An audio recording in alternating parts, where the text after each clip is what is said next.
Assalamu alaikum, zdravím zo Spišskej Novej Vsi. Chcel som sa ozvať po dlhšom čase, aby som vám dal vedieť, aké sú novinky, pretože sa toho stalo strašne veľa a neozýval som sa, lebo bolo takmer nemožné. Na anglickom kanáli samozrejme postujem veľa kontentu, ale aby ste vedeli tzv. Updaty z lokálnej ummy, tak v podstate bol mesiac Ramadán, mesiac pôstu, mesiac duchovnej obživy. A stalo sa strašne veľa vecí. Ja som odletel na Cyprus, tam som Ramadán začal. Bol som tam asi týždeň s rodinkou. On sa vrátil do Banskej a v podstate mašallah, čo sa stalo, tak sme sa presťahovali z tých priestorov, ktoré sme mali, do obrovských priestorov, ktoré môžete vidieť. A je to v podstate jedna z najväčších mešít na Slovensku momentálne, mešít. The Gang. Allahu Akbar, Allahu Akbar. Wow. الساعة يبلس المجرمون ولم يكن لهم من شركاء. But it's historic moment for the Deen. Here you have a place for women, seats, plenty, bookshelves, the Quran. This is the main thing. You can see the walls are freshly painted. Nice. Arabic origin. Today we are visited by the Indonesian embassy and also the Imam from Indonesia, so Jazakallah khair for visiting us. Thank you very much. Vyzbierali sme obrovské množstvo darov a peňazí. No a čo sa stalo je, že traja Slováci urobili hidžru do Banskej Bystrice, čiže presťahovali sa kvôli islamu a pomáhajú my, a teraz už sme v podstate taký celok, ktorý pomáhame tvoriť tú kultúru slovenského islamu, slovenských moslimov a tú mešitu. Čiže je to pecka. Tým, že bol Ramadán, mávali sme nočné modlitby, tarawih, každý deň bola otvorená mešita, robili sme iftary, čiže večere, a združilo to všetkých moslimov, akých poznám. Niekedy prišlo aj cez 30 ľudí na iftar alebo na tarawih, čiže we just finished the Maghrib. We got the chickens. First Slovak iftar. It never existed before. If you will eat beef. Bye.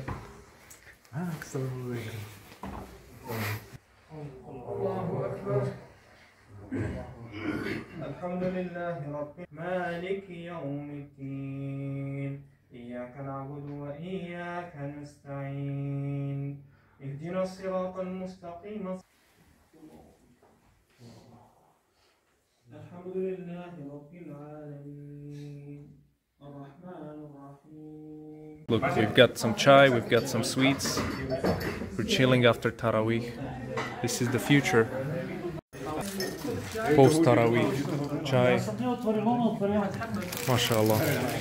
A táto mešita má veľkú víziu, veľkú budúcnosť. Inšallah, je to v podstate islamské centrum.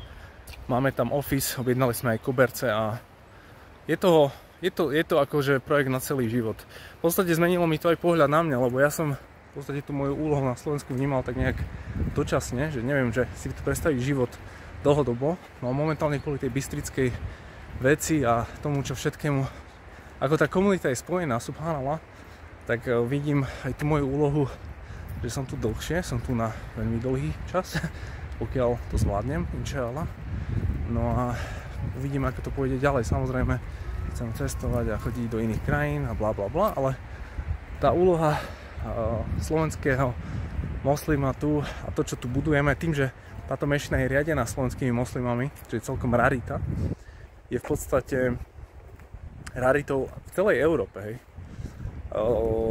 Takže je tu veľká vízia pre nás, veľa vecí sa bude diať v najbližšej budúcnosti, veľa výletov, komunitných akcií, manželstiev, detí, všetko sa tu deje, aby sme v podstate o 20 rokov mohli mať oveľa väčšie ciele a oveľa väčšiu víziu, subhanallah.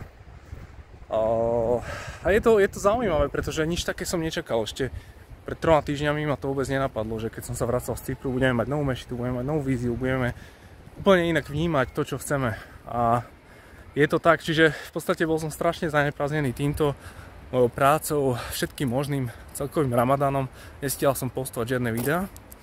Teraz vlastne som doma, ale zajtra odlietam do Dánska a do Švédska. Zase budem mimo, ale potom keď sa vrátim, inšála, budem robiť ďalšie videá.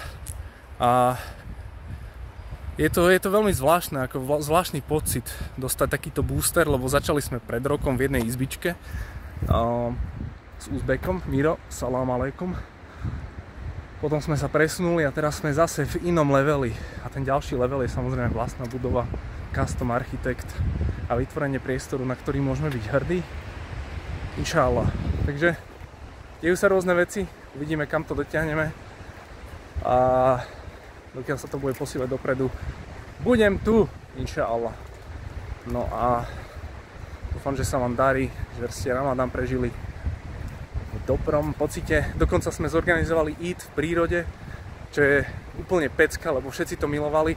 Naši africkí bratia a všetci, čo tu boli, prišli do prírody v Malachove, mali sme potôčik a pripravili sme spoločnú modlitbu. Ja som mal nejaký prejav, chutba a bolo to fakt skvelé.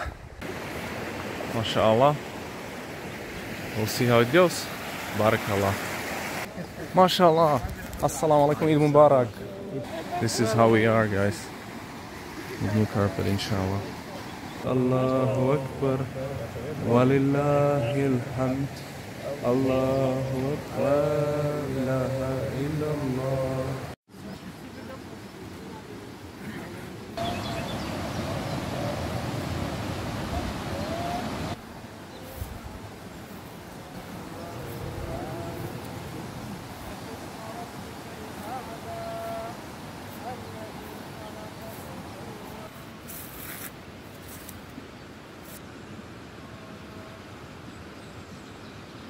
We are grateful to reach once again the month of Ramadan.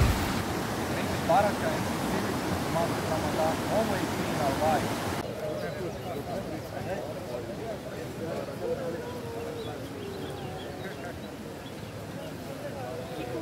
Eid Mubarak, check it out guys, Slovak cakes, Slovak cakes.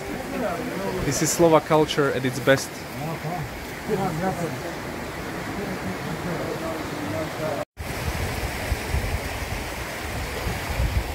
MashaAllah! Sudan! They are like a forest couple, you know. Look, these guys from Africa are climbing waterfalls. Is this normal? MashaAllah. This is Slovak way of doing things. MashaAllah. Tieto veci v podstate sú tak raritné, lebo tu pre komunitu strašne málo ľudí robí niečo na Slovensku. Čiže toto je naša úloha, robiť akcie, združiť tú komunitu, aby sa ľudia nebali, aby sa ľudia interagovali s moslimami a pochopili, že sme ako každý iný Slovak a chceme tu fungovať, prispievame do tejto krajiny, platíme dane, sme normálni ľudia. Ja som teraz mal konferenciu v Bratislave, kde som zavolal 30 najväčších podnikateľov v centrálnej Európe. Všetky tieto dane idú do Slovenska, hej. O politike sa nebavíme. To je pravidlo číslo 1. Bavíme sa o Bohu a o tom, čo je pravda. A to je, že existuje stvoriteľ. A ten stvoriteľ od nás chce naplniť náš životný cieľ. A náš životný cieľ je ho uznať, to, že existuje a odstievať jeho, čo znamená nebyť pohltený týmto svetom, pretože ten svet je stvorený ako test pre nás. Čiže ak toto s vami rezonuje, klikni na odkaz dole a kúp si moje tričko. To bola sranda, počkaj. Ale ak to s vami rezonuje, odporúčam sa zaujímať o islám, prečítať si Korán a zistiť si základné viery, o čom je islám, v čo verí bežný moslim, pretože je to niečo, čomu verí 2 miliardy ľudí a myslím, že ľudí by to malo zaujímať.